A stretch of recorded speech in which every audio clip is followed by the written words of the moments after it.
All right. First things first. What is your main mission in all of this? So our main mission is to provide stable housing, safe housing for people with substance abuse, mental health, somewhere they can go and recover and feel safe while doing it. I love it. Yeah, and another part of that is, this is both of their hometown, so a few years ago, she said, I'd love to have a sober living in Winchester, so here we are. That's awesome. I love it. I've been here for just a little bit, and I have seen all of the stuff you guys have to offer. It is fantastic. Like, I mean, you guys are way ahead of a lot. What? Can I say something? Why don't you all introduce yourselves first? Okay. Go ahead. My name's Sean. I'm an alcoholic. I'm from Ashland, Kentucky. In long-term sobriety, and I feel like my goal is to help people like me overcome addiction. Amen. That's awesome. I'm Chastity. I'm also an alcoholic. I'm in long-term recovery. I was born and raised here in Winchester.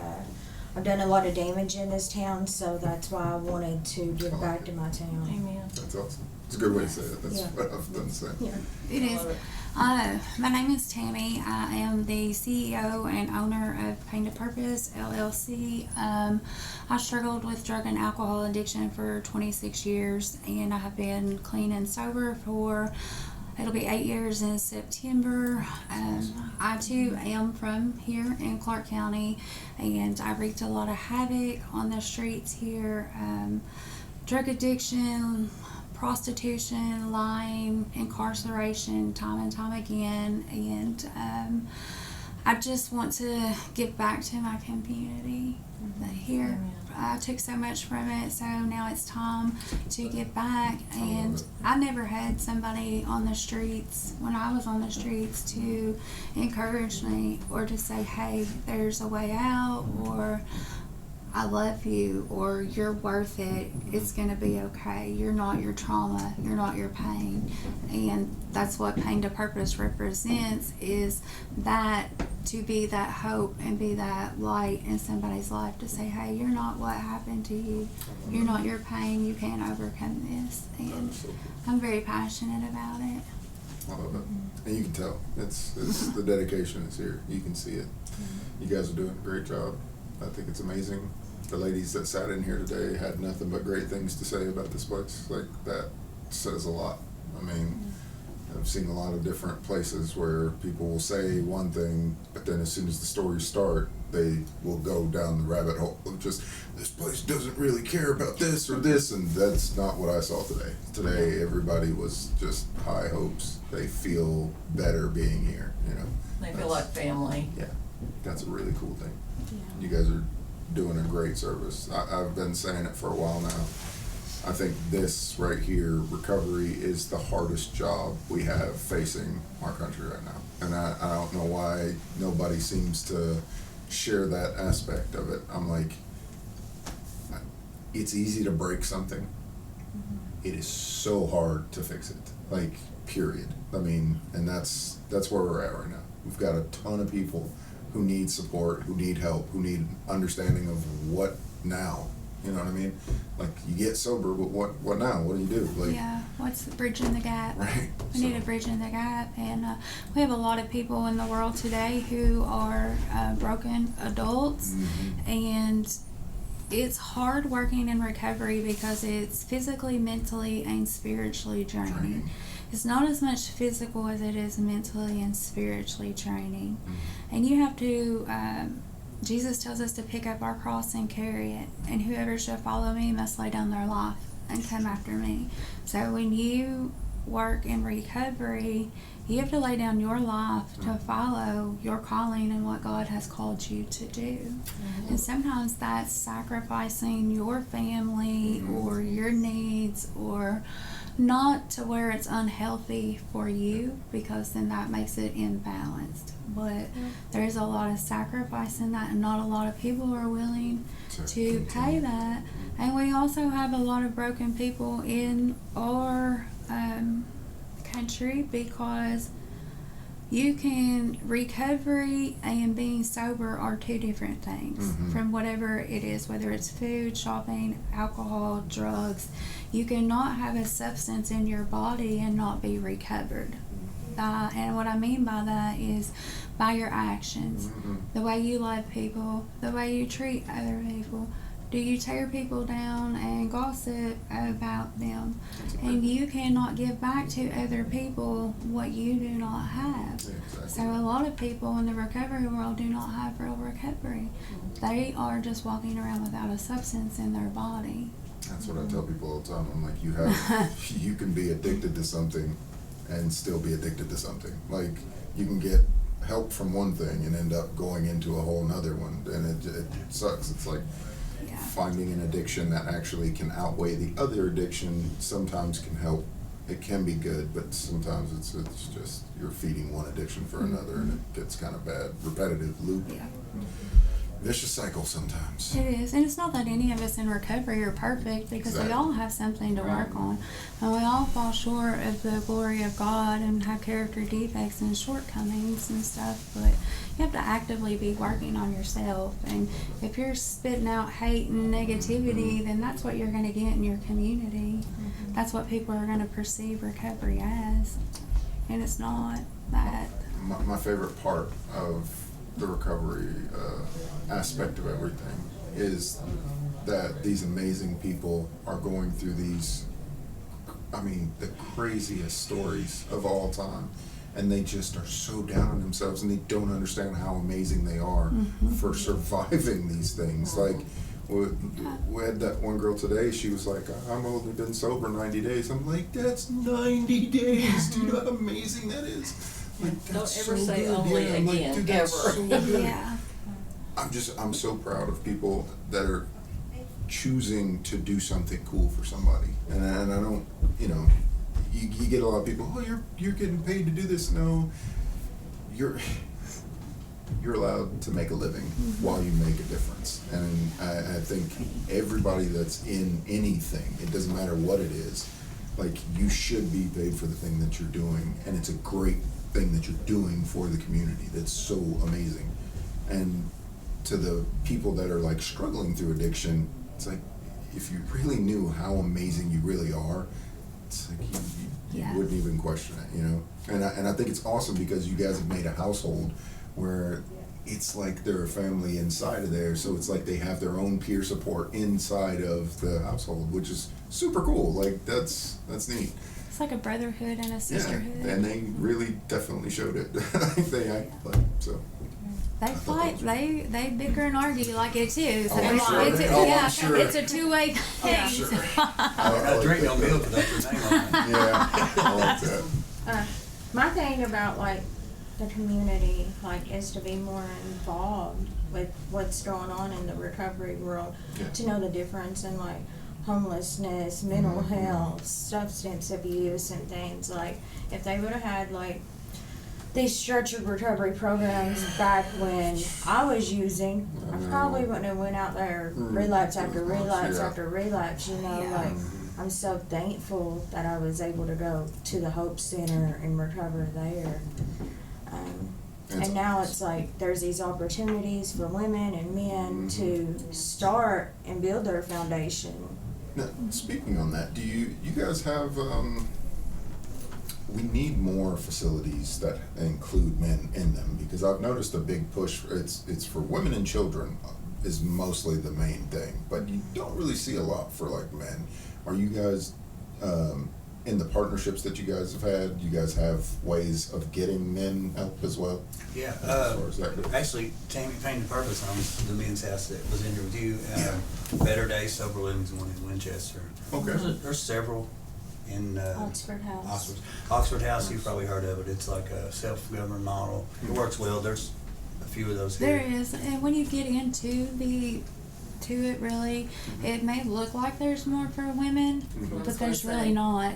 A lot of them is more focused towards the men, like a lot of the ARC facilities, like Crown Recovery, Isaiah House, and the bigger ones, they're more focused towards the men's side of it. And that's for the recovery part of it? Okay, because down where we're at, I guess they're like maybe it's just the have the art, women and children. like maybe Yeah, it's it's just probably the just what's in your churches or region something and don't your really do area. it. Like, so you know how you have like you have a lot of people whenever they get homeless or whatever, they have some places that they can stay, but mostly that one's only dedicated towards like To the like you know, the the women and children homelessness sort of thing. and stuff. Yeah, I get So what then you're saying. their about recovery that. parts seem to only go that way, so it's kind of cool to see the opposite way. Have you guys ever thought about doing like maybe like a family house, like where it's you are keeping the family together, but it's like both sides? Prayerfully. That'd be a cool. Thought That about could be it. That's a something cool in the one. future. That would be neat. I mean, Oh, yeah. like I said, everything to me is open. Like I want to bridge the gaps between what's going on Yeah. to catch the people that are falling in between these things, right? So They like, do. I love helping in any way that I can, and that's what I'm going to do. I built all of this to try to capture people's stories so that way people that are suffering from this stuff can actually find people that have things in common. So if you guys were to speak to somebody today that, like, let's say you got somebody right now that's dealing with this, what would you say to them right now? You can get well. You know, we're not bad trying to get good. I'm sick trying to get well. Thanks. Recovery is possible. If you were as bad as I was, guess what? You can get some help. If you weren't as bad, it'll probably definitely work for you too. Yes. You know? I like Hey, that. he was bad. Let me tell you, I know. I Hey. see him. No, I I'm saw not, his mugshot. I'm not ashamed of what I. Yeah, that's Right. At first I was exactly. until I seen God use it for something. Now I'm proud of Right, it. Like, Yeah. right. yeah, there's a debate. There's always There's always going to be something. like why do you identify as an addict or an alcoholic? Because to you, you're saying that because there's some negative on it. Right. Not to me. When I tell you I'm an addict in long-term recovery and I've been sober for over 5 years, what I hear when someone says that is, you can probably trust me. You're practicing Right. some principles. You got 5 years. You ain't went back. Yeah. So when I say it, I'm proud of it. Mhm. You know. I like that. That's just how I feel about that. That's really Sean, That I'm is, proud I've of you. never heard anybody say that way, because a lot of people feel like they are taking on that, because our words have power, Yeah. energy, all that, they're taking that back on. But that's really good and powerful the way that you said that, Sean, because a lot of people that do know us, and you know how people talk and the whispers and stuff, so they hear, hey, I've been sober for 5 years. You are practicing some principles and stuff today, because if not, you'd have been back out there doing something crazy. practicing what you preach. I think that's definitely the one motto that I think every business should definitely hold true to. Yeah. It is, and it's hard sometimes It too, is. because sometimes you have to make decisions that Are not great. are not great, Mhm. that hurt your heart, but it's the right thing to do. And sometimes you wish you could take on more and help more people. Like with the houses, there's only certain limited number of people you can put in the house, and when you're full and you see somebody that needs help and you know they need help and you can't take them, that stuff hurts sucks. I and know. it bothers you. Out of like all the choices that I've seen so far for people in recovery, it doesn't seem like everybody's all on board on the same ship. It seems like I've noticed there's like one business model down here is fantastic. The next business model down here might be somewhat, but they just won't work with this one because something, you know.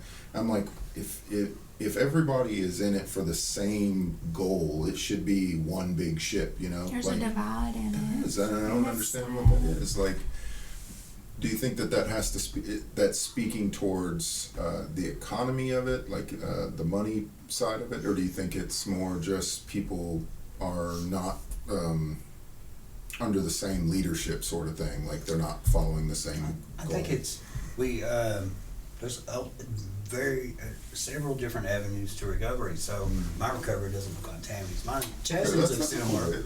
Ours looks different. Mhm. You know, there's a lot of routes to that, and what I believe in is sharing experience, strength, and hope. You know, so that's all I can tell. I believe that opinions kill people. So Yeah. I share my experience. I recovered like this. Not But the opinion. But also, I recovered through the Hope Center, through Tough Love, through So multiple lived avenues of experience. things. You know, But then I worked in a place in Lexington for 4 years where clinical, you know what I'm saying? Clinical counselors, clinical classes. And you can't tell me it don't work. It wasn't my experience, but I watched it. Countless people that we've got to move into their own apartments, teach them how to drive, take them to get a vehicle. And it was because they had both. They had us sharing experience. They had these people that are smarter than I am, that understand the disease of addiction treatment from this aspect. And that's what I love about this. Mended Purpose is a behavioral health. It's clinical services, peer support, counselors. We own a sober living. We strongly encourage our clients to come do both, because I feel like it increases your chances of recovery. I was going to ask, do you guys see a majority of homeless doing this, or do you think it's people from good homes? Is there like a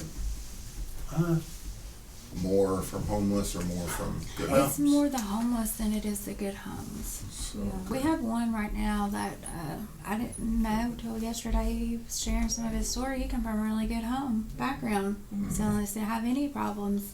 Grew up on a big 100-acre farm, spoiled parents, all that, and still chose that path. So it doesn't matter where you're from. You can still find problems. Will still find you. It does not matter. discriminate. Yeah, that's you know? what I think. And if you drink and use like I use, you're eventually going to be homeless. Yeah, you know, or incarcerated. That's true. And they'll give you a home. That's not the one That's you your want. living. That's Every day. That's it. No, I love what you guys got going down here. Out of all these, I keep noticing this, and this is something that I keep falling back to because I think there's something there. Out of the stop, think, and choose, you see how you guys got these like wordings that are over there? Because I'm real big on the, like, you speak into existence what you are wanting to do, like what you were saying. What's your favorite slogans to say so far? You go first and let me think about it. I got so many. Give me a good one that you would like. Okay, so if I'm sitting here and I'm struggling, I'm really needing some advice. I'm just going through it right now. What would you tell me? I would tell you, your pain is not in vain. You're going to grow through this to help someone else. That everything we go through is to help someone else. That's how I put it in perspective. The pictures you were noticing, the third step prayer, it comes out of the AA book. That's one of my favorite prayers. We have clients and residents rewrite the third step prayer in their own words to make it more personal. That's cool. I like that. Some words we use: keep it simple. We use this all the time. We call it KISS. Yeah, Keep it kiss. simple, Keep it Mhm. stupid. Yep. Yep. I'm going to read this out real quick just in case nobody else can hear this. The third step prayer: God, I offer myself to Thee, to build with me and to do with me as Thou wilt. Relieve me of this relieve me of the bondage of self, that I may better do Thy will. Take away my difficulties, that victory over them may bear witness to those I would help. Of Thy power, Thy love, and Thy way of life, may I do Thy will always. Yeah. Very cool. I like that. I like whenever they use those old-timey words like thy, though, like they're just, they feel so more... Makes it feel like it has more authority. Right, it does. I love Yeah. that. So, and that's kind of why we rewrite it, in my opinion. Yeah. Because I was like some of the girls were sharing, I had God issues coming into this. I didn't feel like my prayers were answered, and I was baptized so many times, and I still got high. So I had to have spirituality for dummies is kind of what the steps were. And when I rewrite this, because if I'm talking to my wife, I don't say this and now. Right. You know what I'm saying? Yeah, exactly so right. we get we're trying to get a relationship with God. Right. Relationship. So we write this in a way somebody you would really talk to. I can appreciate that. I find that I'm big on spirituality. Yes, Like yes. I love the fellowship and the prayer of religion, but I'm not really big on, there's a lot of people who get angry at another person for having a different religion. I've seen too many wars fought over it and all these different things. Me, I just love the principles and the guidelines that just make it amazing. When you go to a church, it's the fellowship of the church. I don't need to agree 100% on whatever it is that's looking out after me. As long as I feel like we're all in this together and we're doing something cool, I'm happy with that, right? So like when I see people that are going through recovery, I notice a lot of times they'll be like, I thank God that I'm this and this and this, and he's carried me through this, and I'm like, yes and no. Like, he's given you the strength to carry yourself through this. Like, you are making these steps, and I really like when people understand that they're the ones making these steps, because I notice a lot of people in recovery, when, you know, I grew up with this through my mom. When she was in recovery, you get a lot of people that would be like, yes, God did all this, and they always put it out there that God did all this, and I'm like, God's with you, but you did all this, you know what I mean? Like, through the good, the bad, and the ugly, that's who did this, you know? Like, and the moment that we embrace the fact that this is who's doing this, like, we start to do better. Like, I feel like when I started realizing to myself that, you know, because I had a real bad pot addiction. I mean, I was really bad, but it starts like that, and it gets worse and worse and worse and worse, and people will go, oh, but that's not addictive, and it's not this, and I can't tell you how many times I've sold things that I loved and cherished dear because I wanted more pot. So, you know, everybody can say whatever they want. Anybody can find addiction in anything, you know? And the moment that I started realizing for my own self that it was my choices to do the things that I was doing and not pawning it off on something else, I started to do better for myself. So I love God. I think that it's an amazing being. Whatever it is, it's putting us through this. Thanks, because it's an awesome journey. You know, I've also had my horrible moments where I'm like, why do you do this, right? And I'm like, yeah. So I think that this journey requires understanding in the fact that it's not always going to be a great adventure, and sometimes we look at God angrily, and I think that that's okay too. And I think God's strong enough to take that brunt. There's Absolutely. I did the help center. I started in Fayette County Jail, Mm-hmm. and there was a lady there that they did this thing called community. And it's probably my turning point on my perception of this God thing, because my perception of it was the problem all the time. She, there was a man was sharing these stuff he went through as a child, and it was very significant, and he was like, I hate God for this and this and this and this. And she stopped him and she said, God didn't do that. That was a person running on self-will. And I was like, that makes so much sense to me. That's what I try to tell people. Yeah. Mm-hmm. And it's, you know, I get a lot of people who they get angry when I say these things, because they're like, oh, you don't believe in God? I'm like, oh, absolutely I do. I know that, you know, the God that I pray to is strong enough to bear that weight. Like, if you go, oh, you did this and you did this, it's like, God's like, yeah, it's fine, I'll take that moment right now. But when that comes back to you full circle and you get smacked in the face and you realize you're the one who did this, you're gonna really hate yourself for that moment, and he's still gonna be there. Whatever it is that's up there is still gonna be right there with you. Like, I told you were gonna hate this moment. Here we are. Like, Well, it is so. Jesus came to bring a revolution, to wake people up, and so you were talking about like the divide in recovery, and a lot of it is because the models of recovery, everybody thinks their model and their way is the right way, but a lot of it's power and greed and control as well, and it's the same way in the church with organized religion, you know. So the kingdom of God, the heaven is within us. And we will do greater things than Jesus. That's why he came, to wake us up to do those things. And a lot of people cannot accept that. And the church does not accept that because they want to control us and keep us in bondage when he came to set us free. the way I had always heard it when I was a kid was, enemy is like inside of me. Like, the enemy is inside of me. That's why it's the way that they say it. And it's like the only thing you're ever going to battle truly in this life is yourself. And it's the one thing that I think we all have power over. Is like, I can't control how somebody sees me. I can't control what evils are out there in the world. The only thing I can control out of all of this is what I look at it and how I look at it. So me. Yeah. That's the only thing I can control. So We do. And then there's nobody in this world that knows love and acceptance like somebody that has experienced great trauma and drug addiction, homelessness on the streets, because our drive and our passion is just different for humanity, because we see in a different lens, in a different realm than other people do. I've noticed there's lately I've been just calling it jaded. I think that there's people who are in some of these positions of power that could help and that could benefit things. They're jaded. They've taken on too much. I see a lot of like ambulance drivers. They get too, like, this is the 15th time I have to Narcan somebody, and they get jaded. They get angry. They're tired, right? And I'm like, and I don't hold it against them because of this. It's like, dude, you've been going through it too much. Well, I feel like every officer, every court member, think about the judge who has to like sentence the same freaking person. Is this the 15th time I've seen you this month? Like, after a while, they're probably going to get upset. I would imagine. We was asking Chastity and them and Sean, like, what's some of your favorite slogans? Like, mine is like, if nothing changes, then nothing in your life changes. So you've been doing this, they just even you're 2 years into addiction, and you've been to jail and rehab and stole from your family and all that stuff, and the judges, and they're geting tired of you at this point of time. And nothing in your life is working out. So if nothing changes, nothing changes.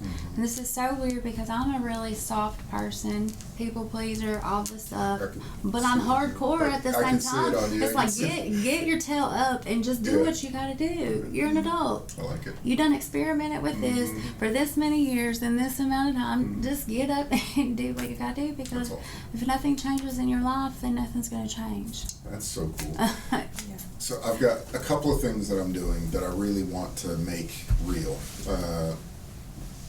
I really want to do this little tiny book that's going to be like a coffee table book, but it's going to have these little, the best of these that I've seen, because I find that these are really great, because it's like, you know, stop, think, choose, people, places. Well, it's not so much that it overloads your brain. You can retain it and remember it in a time of need. It feels good to have something that you can focus on that's not so hard sometimes, and I think that's really cool. So that's one of the things that I want to do. At the end of every interview, I like to do this thing where I say, if you had somebody in front of you, what is the one thing you'd like to do that you would tell them? And the reason I do that is because there's this really cool idea that I have, that at the end of everything, when I do a season of these, I'm going to have a whole list of these, right? Where it's going to be that last little end thing. I want to put those inside of these like type of facilities where I'm going to give them a DVD that's going to have like all the best case studies, where it's just going to be a long list of just people saying that end part. Where they're like, I can see it. yeah, it's going to be awesome. There's going to be like, all you're going to hear just nonstop is like, don't stop because you can find hope, or God's always watching, or it's going to be great because there's going to be this it's going to be a powerful thing, and I think everybody will have that like going on in the background and the thing, and I think that'll be cool. So in the future, what do you guys see yourselves? Opening up more places? What do you guys got? Can we address that peer support thing right now? Peer Because support. Oh yeah. That's going to be a big We wanted to factor talk in all about this, that right? because Yeah, that's it a big definitely deal. is. The peer support. What was the House Bill 505. House Bill 505. Now, has that passed? Is it already done? So it's like where we could just get registered as a peer support and practice, you know, and get a decent wage. A peer support in this area is $14, $16, $18 an hour. That's fantastic. And now, are they still allowed to do this now? No. Or they stopped that now? They can still practice. Okay. So places that, like treatment centers, any place that bills Medicaid, it's an unbillable service until you go through the Board of Alcohol and Drug. They're trying to tighten up on the requirements for it, get some supervision, make sure it's done right. And I can get with that. I don't disagree with It's that. like practice ethical principles. Yeah, that's absolutely great, but they implemented it at a time that there's not enough supervisors in the state to cover the peer support and enough time for people to get ready. Yeah, that's what I was about to say. It didn't seem like they gave them enough time. Like once you've passed this, now do they have like a extended time that they can adjust to this program, or is it just January cut 1st? off? Yeah, it's cut Well, off. it's like they God. made it, but they didn't give that time for everybody to get ready. It should have been like, okay, we're going to do this, but you got 2 years At to get the least. state of At Kentucky least, registered, and you know. So do you know who legislated for this? I You don't. have any I'm not idea? very political. I do know that. They said the founders of ARC and some people in there. I think as of Friday there were 59 actual registered. So you get a temporary temporary peer support through the state, and then you get, I think, 20 hours of supervision, some required trainings, and then you pay $150 to take a test. Yeah. Once you get the test, you give them another $100 to get the actual license. And right Yeah. now we have 59 out of 1,600 peer support. Do you know how awful that is, though, to tell somebody, hey, look, the thing that you've been doing all this time that you're good at, you can no longer do that until you pay us this amount of money to be able to do that. Just seems so. There was areas that I could see that needed some improvement as far as But someone give with 60 time. days. Yeah, give some time. Yeah. It needed to be revamped and revised. Yeah. Okay, You, that's you know, Yeah. but they The didn't implementation think that it's out. just Not to a point where facilities are being shut down, Yeah, people are that's being scary. laid off their job, or the ones that are able to still work in the field, it's taking a 3-day pay just to pay to get certified again, you know? Wow. So I'm gonna work 3 days just so I can be certified, then half their check's Right. gone, so they can continue their career. So the bad part that I've seen to some of this is like, if these facilities get closed, the people that they're taking care of, they're going right back out on the streets. Most of them. That's A lot of them that's horrible. Yeah, Like, there's been several closed down in the area, and they've done well as far as reaching out and trying to find somewhere for for them people to go. go. and things Okay, like that's that. cool. I But just it had a makes phone investor call before we came in here. That's what I was on the phone with. Somebody, a facility in Lexington is closing down, Mhm. and they are trying to Me send their too. people to us. Oh, wow. Yeah, and we don't have anywhere. We're full. You know, Yeah. like I was telling them earlier, we're not trying to promote. I don't We don't attraction even rather than promotion. advertise. There's like nothing this. wrong with it. I literally, I do not think there's anything wrong with that at all. I think that if you're doing something good, I mean, I will promote you to the high heavens. I do not care. That's what my job is for. So I think that there's certain jobs that I would much rather promote than other things. You know what I mean? Like, Yeah. nowadays all we see in social media is just crap. It's literal crap. And you know, you've got nothing but negativity. They key in on those moments. They know that the negativity is what kind of sells, and it becomes a business model to keep keying in on that because that's going to get you bigger pay. We've not done that since we've started, and we're almost, I think we've hit 1 million views so Yeah. far That's out of everything, amazing. off of nothing but positivity. Yeah. So there is a market there. People do want to see it because they're tired of the BS, man. Like, I'm tired It of people. drains you. Yeah, I'm tired of people putting people out there like as if it couldn't happen to everybody else. Like, Yeah. that's the thing. Like, your mailman, your mechanic, the person you see next door, your son, your kid, your brother, your sister, your mother, like, every one of these people can fall Yeah. into addiction. We all can. And it's just, it drives me nuts, man.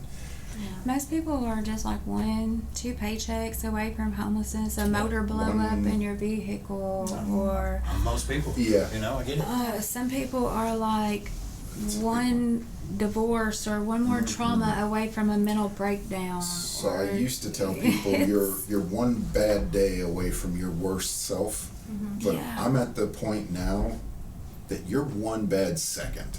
It takes 1 second. And then there was this guy I met, and I don't remember how he said it perfectly. I can't do it justice the way he said it, but the day he said it, it was like, you have no idea. It hit me so hard, like a ton of bricks.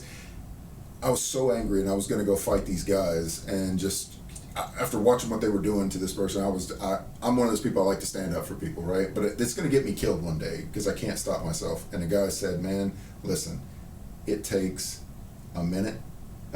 He said it takes a minute to pray and only a second to die. So make sure that you're in life accordance like that. And I was like, that was the most brutal thing I had ever heard. I was Yeah. like, Jesus, like, because it does. It takes a minute to pray, but you can literally lose it all in 1 second. 1 second of a Blink of poor an eye. choice, you're dead. Like even me with been in sobriety as long as I have, I'm just one decision away from going right back to where I was.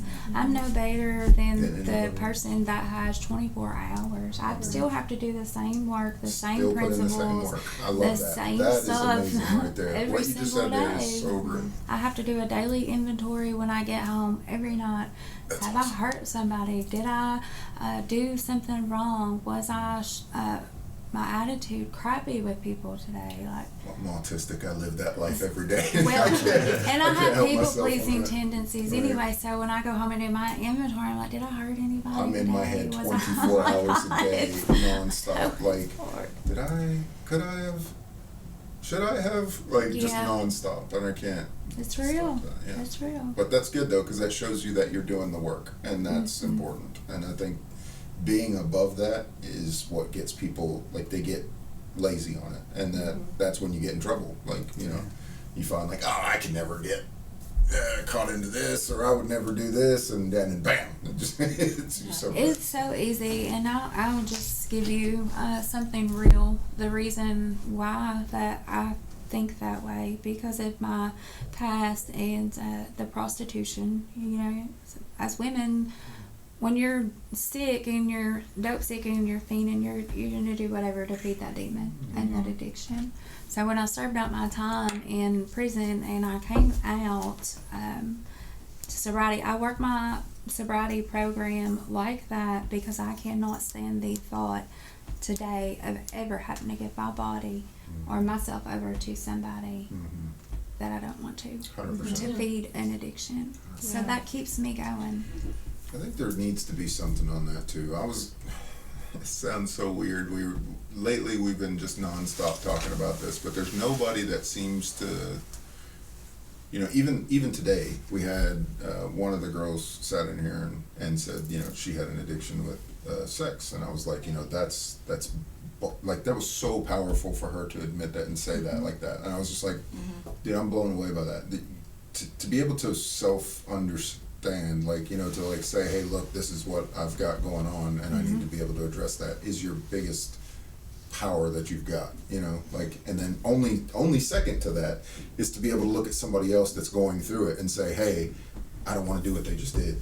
That's your second biggest superpower. So if you can mix those together, man, you're unstoppable. Like, that is fantastic. But there doesn't seem to be much on people talking about that. Like, you know, sex They feel is, shameful. they feel shameful, and nobody wants to have those It's like, 'cause conversations. it's taboo. It's How taboo, and especially in a Yeah. Bible Belt, nobody wants to have these conversations. You start talking about sex, they're like, "Well, shut up, shut the hell up!" Like, listen, man, we're all. But it's we all fall nature short and of it's it. part Yeah, of that's what I life, mean. and Just- it keeps people sick because they can't healthily address those Or type of diagnose issues. it, or have a conversation, just even a conversation on it, man. Like, I've seen so many people. There's people that are, you know, I only believe in marriage, and this is the only way that I'm gonna do things. But then one house down, you've got a whole orgy happening over there, and they're just all into their things. It's like you're having such a there's such a divide, and nobody wants to talk about it. And they're like, as soon as you say something, they'd rather tell you like, oh, I shot up the other day over there. Well, what do you do for sex? Well, we don't talk about that, Jim. Just keep that to yourself. Like, but you were just telling me, no. It is. Well, and I think a lot of people, it's shame too, because sometimes people attack people for their truth It's because they're very, not very true. recovering in the same way that they are. They have different struggles, or it's just the recovery world. I absolutely love it and adore it, but whoo, it's Hate it at the same complex. time, huh? Yeah. It's a lot sometimes. I feel like you have to get vulnerable in order to heal. You do. Like, Mhm. like you're telling on it. I actually find that the people who, like, in your case, like, you're amazing for the simple fact that you embrace the fact that you were an addict, and it empowers you to be a better counselor. I think that that's amazing. Every position where somebody has fallen short, and if they use that as fuel to go back up, like, that's the coolest thing I've ever seen. Like, that's a hero to me. Like, that's, you're taking a chance and putting yourself in the most vulnerable position. Like, listen, I was this, but now I'm this. Like, judge me how you want to, but I'm here to help. Like, and I think that's cool as hell. Like, Yeah. that's awesome. So I think that's really awesome. Needs to be more people doing that. It really does. It really does. When you help these ladies out, have you found that they go back to doing more? Do you think that they're doing, like, do you guys have like numbers on your percentages? Like, when people go out, do they come back? Do you find that it's happening more often that they're coming back, going back into addiction, or do you feel like this is actually helping out a lot more than? I don't know what the numbers would be, but I do know we've seen a lot of success. That's what I like. With multiple people Yeah. we've gotten to work with, whether it was with us or somewhere else, or it works. That's awesome. What seems to work is the amount of effort you put into recovery is what you're going to get back out of it. You know. That's cool. And not that I know, I like to think that I know, well, you ain't gonna make it. But I pay crow on that a lot of times, you know. I like that. And this is why we stay in this position to watch someone else grow or Yeah. move into their own home, get their own car. We had a girl that hadn't had her license in 12 years, just got her license, you know, like Nice. certain little That's milestones awesome. like that they celebrate, like we're right there celebrating with them. Yeah. Like, okay. And so what I learned about myself in recovery is I cry. Yeah. When God I'm a said, crier. I don't care if These- it's real. I'm a Hey, crier. man, these kids run in here and hug their mom that ain't seen them in That's 5 what years. It's I'm sad. I'm gone. That's for me. I love that too. Yeah. I worked at Rainy Estep, and there was like a lot of times you'd see these. You know, it's a facility basically for troubled teens. I think everybody knows Rainy Estep, and like I worked there. I used to have to drive people to courts and different things like that, and you'd see a lot of times where it's the parents that are actually shitty, and the kid is just dealing with Yeah. crap, you know, and it's like that would make me cry every single time. I'm just like, oh God, I hate it. We're in a place where I think if you're real about something, you feel it. The emotional attachment you feel from that is just like, bam, it just hits you like a ton of bricks. Today, I can't tell you how many times I was like almost brought to tears just because of like Yeah. these stories, man. This stuff, something that I was taught was you can lead a horse to water, you can't make him drink, but you don't move the trough either. So like, That's cool. So many people have tried to help me recover Mhm. in my life. I've done over 3 years of inpatient rehab, prison, Yeah. in and out of the rooms for 20 years, and I can never get it. But I still remember all those people that showed me Still some love. trying every Every night. single one of them that done something out of love, I can remember it. You know. So if nothing else, if they know that they have a safe place, if they go out and mess up, that they have I love it. somewhere they're comfortable to call, then we've done our job. You know. Yeah. That's the way I feel every day. I'm like, you know, we started this business at the beginning of it. It's so weird because it seems so far long ago, but it's really not been that long at all. We're now on 3 months of doing this, and like I said, we're already up to 1 million views, and we've done like a bunch of stuff. And I'm like, the main thing I'm proud of is that we got to give people a cool Christmas, and we got to feed the homeless. And I'm like, That's cool. out of all the things I've ever done, I'm 45 years old. I've never done any of those things. Yeah. Like, this is cool as hell. Like, I've done more stuff in this small amount of time than I've ever done my whole 45 years of existence. So the Beacon of Hope, there's a angel tree. Yeah. People come in and get presents. So I love a client that we had was God wanted us to see it. I was kind of honoring it's a big box, and I didn't want to put it in my car late one evening.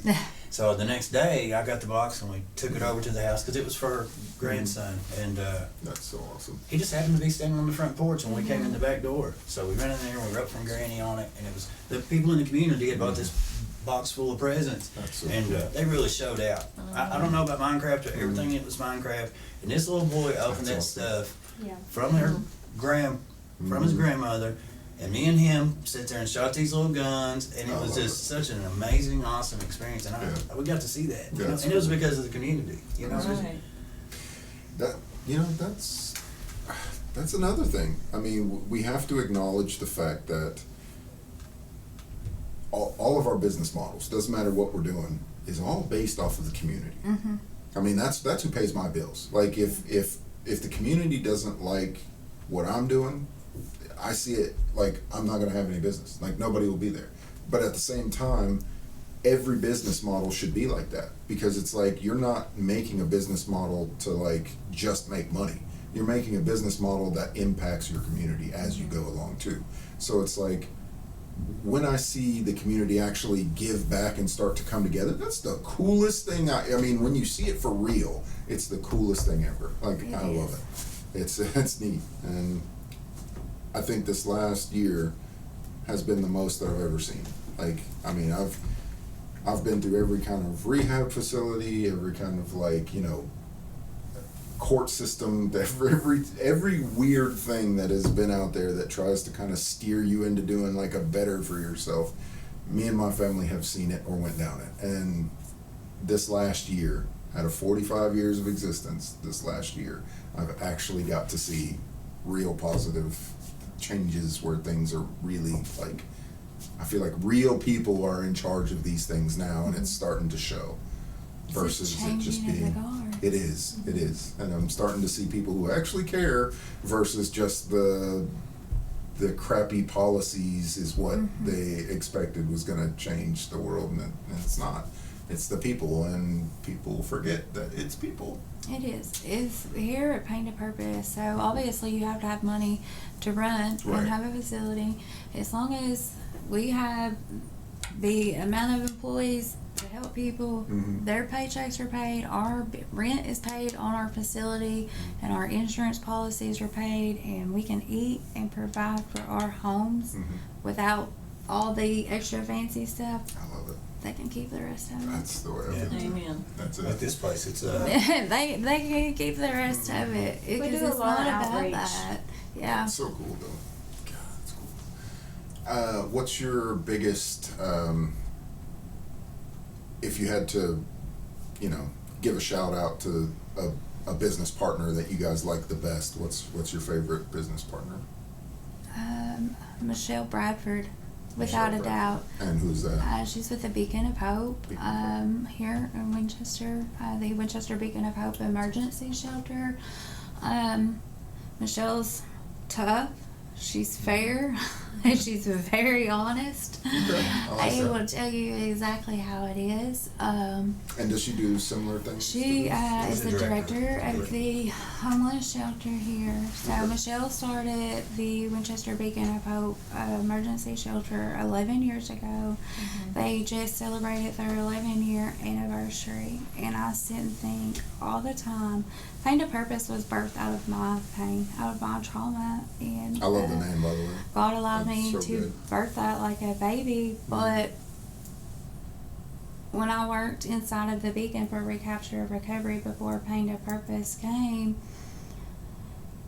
without Michelle Bradford and her yes to God 11 years ago and her commitment to this community and to that homeless population, this would have never came. This facility would not be here right now. That's cool. Yeah, she's taught us to have a voice for what we believe is right. She's taught us how to show love and structure, and not to pat people in the behind, but to show them what love and structure is. But That's awesome. And without like I said, she's tough. Yeah. She's tough. Yeah, she's very tough. I tell But people all without the time, that yes, I'm trying to help, 11 but I will years cuss, ago, and I will give you we shit. wouldn't be here. Right. But she's also taught us, don't worry about what others think of you. Keep helping people, That's what I like. Yeah. I Doesn't can matter respect if they don't Get it. believe in you or Or support yeah. you, because you're not working for them. You're working for God. That's Yeah. it. And that's what she instills in us all the time. We Because got we get hurt a lot in this. Yeah. Because sometimes we want to be accepted. Mhm. Not that we really want the recognition, but it's like, hey, I see you putting in the work. Thank you. You know what I mean? It's not really about the pat on the back, but you don't want to be completely ignored and like you don't matter or you don't exist either. And that happens a lot for whatever reason it may be. And Michelle's always there to encourage us because she has 11 years experience in That's that. awesome. To keep going, to don't let what others think, what they say, do, affect what you do, because you're not working for them anyway. Yeah, that's awesome. This last couple of days we've had it's interesting how, like, if it's meaningful, it will show up in your life, and it just keeps showing up until you kind of get the hint, sort of thing.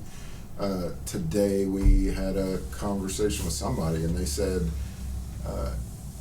the haters that you have, or something to that effect, the haters that you have, you should pray for them or bless them for the fact that they're hating on you, because You're doing something it's, right. yeah, well, but it's like how did that say? I can't quite say it the way Oh, It was a really great thing, though, Yeah. and I thought about it, because I'm angry sometimes. I'm like the world's most angry man. You guys don't see it. I put on a great face for most people, but I'm angry all the time because the world just sometimes just bites you in the butt, and it shouldn't.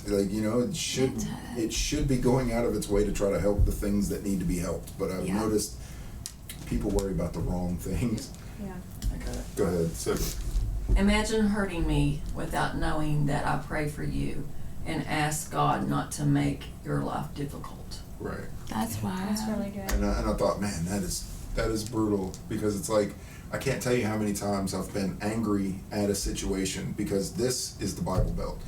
I don't care who you are, somebody's talking behind your back. Does not matter. I don't care if you're doing Kentucky amazing. and Tennessee are Bible I'm Belt. telling you, you could be doing, you just saved 1,000 people, they'd be like, you know what? You left their dog in there. I'm like, I just saved 1,000 people. That's true. No, You didn't get that scarf? Yeah. So, Painted Purpose, we just started up. It'll be a year in May. Like, I did all this stuff back in 2024, but it really started up. So, it's Michelle for me, but like their biggest supporter, they've been doing Mended Hearts for a few years now. So, and they've made some pretty good, meaningful connections. I've seen I people loved that's it. impacted I thought their your guys' lives. place was amazing. It looked great. The rooms, everything that was in there laid out, it was so nice. Like, They were a big inspiration for me because I looked at them. I can't even tell you the struggle that I went through in the 3 years with the whole narcissistic boss relationship thing. But looked at them and what they were doing, I was like, man, I can do that. If they can do that, I can do that. So Mended Hearts has been an inspiration for Painted Purpose too. You know, so. We work together. yeah, You know that's I what I'm mean? saying. That's Like how these it's here- supposed to be. We work with Better Days. They're a self-pay men's house. They're good people. I know they're good people. I know they help, and I know their intentions are pure. You know. Now, can you explain your brochures there? Yeah, that's what I was about to That ask. RCC is a recovery community center. It's over on Professional Avenue. It used to be in this building, actually. They moved. It's a good place, and hopefully that since we have this, we can find a way to work with them that we don't step on it. You know, that it's no, that's the awesome. best care possible for this population. They do good stuff. I just heard they had a shower and some places to do laundry installed for people to come in and. Oh, wow, and do that's that. nice. AA That's super meetings, cool. NA meetings, criminal thinking classes. They help people get their birth certificates, driver's license. That's awesome. They really come together Yeah, for they've actually, people. they take our people to you know, To get take them IDs. to Richmond or, you know, ever since this driver's license Yeah. thing has changed, it's tough around here. Oh, it's no. changing again. They're doing Yeah, it. it's about- Yes. It And Just come went back. the other way, I Yes. think, is what they said. Yeah. It just went the other way, right? Yep, Like, yep. So now each individual, is it county? It's up to each county to decide do what whether they or not they want want to to do it or give not. out. It is. So, and I want to say something about RCC. Like, so Sheila Brown, is she the director there now? Like, over it pretty much? So she's from Clark County too. So Tri-City's from Clark County, and I'm from Clark County. And not that people in recovery don't have a drive and a passion for their community, but I believe Sheila, Chastity, and myself, we have a different passion and a different drive for this community because of the things we experienced here. And it's very important for us to give back to our communities. And that's not an easy, like Ashland, you know, I caused a lot of harm in Ashland. I left Ashland in 2012 by a prison bus. So, it would be, even now, it would be very difficult for me to go back into that community and try. You know, I would always be thinking that somebody remembered that what I robbed and these things that I did. Exactly. So I can, you know what, that it wasn't easy. And, but I've seen the opposite with Jason. She's my wife, but I've seen the opposite. People come up and they'll walk up to the car window if I'm pulling out of the dollar store. Oh my God, I can't believe you're doing so good.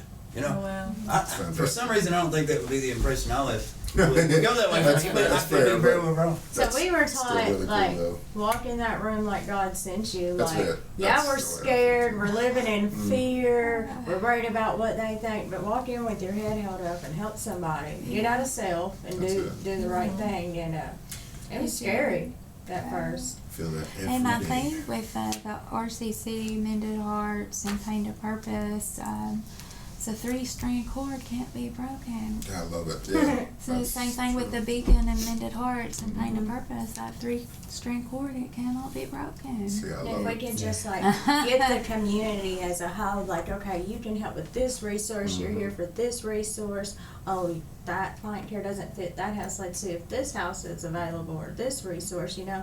Yeah. Instead of like going head to head at each other, how can we help? What would be the one thing that you would tell someone? Don't lose your faith, because faith is where your fight is. Amen. If you had one thing that you could say to anybody that's watching this right now, what would be the thing that you'd tell them? Just continue to fight. And if you've lost God, find him, because he's not lost you. You've walked away from him. Find him. He will carry you. Amen. If you had one thing that you could tell somebody that's listening from your story that you went through, what would be the one thing that you would say to them? Just don't give up. Like, there's better things to come. No matter how hard it's been, there's always light to the darkness. You know what I'm saying? There's always that light.